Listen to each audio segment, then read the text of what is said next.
पुण्यातील मुंढवा जमीन घोटाळ्याप्रकरणी पार्थ पवारांना दिलासा. अहवालामध्ये अमेडिया कंपनीच्या वतीनं व्यवहार करणाऱ्या 2 अधिकाऱ्यांच्या विरोधात कारवाईची शिफारस. जमीन खरेदीशी पार्थ पवारांचा थेट संबंध नसल्याचा उल्लेख. प्रफुल्ल पटेलांकडून राष्ट्रीय अध्यक्षपदासाठी सुरेंद्र पवारांच्या नावाचा प्रस्ताव. देवगिरीवरील बैठकीमध्ये सर्व आमदारांचं एकमतानं समर्थन. 26 फेब्रुवारीला राष्ट्रीय अध्यक्षपदाच्या निवडीची औपचारिकता. 26 तारखेला राष्ट्रवादीच्या राष्ट्रीय अध्यक्षपदाची निवड होणार. बैठकीमध्ये विलिनीकरणावर चर्चा नाही, कुठलाही अजेंडा नाही.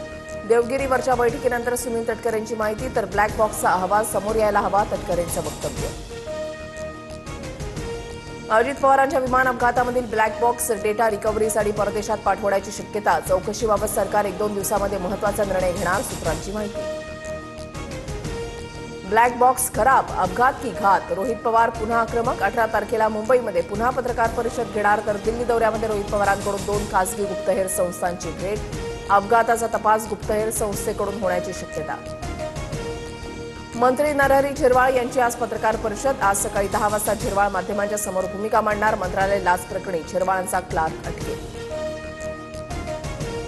अल्पसंख्याक समाजाच्या सर्वांगीण विकासासाठी ठोस पावलं उचलावीत. शाळांना चुकीच्या पद्धतीने अल्पसंख्याक संस्था दर्जा प्रमाणपत्र दिल्याची सखोल चौकशी करून कठोर कारवाई करा. उपमुख्यमंत्री सुनेत्रा पवारांचे निर्देश.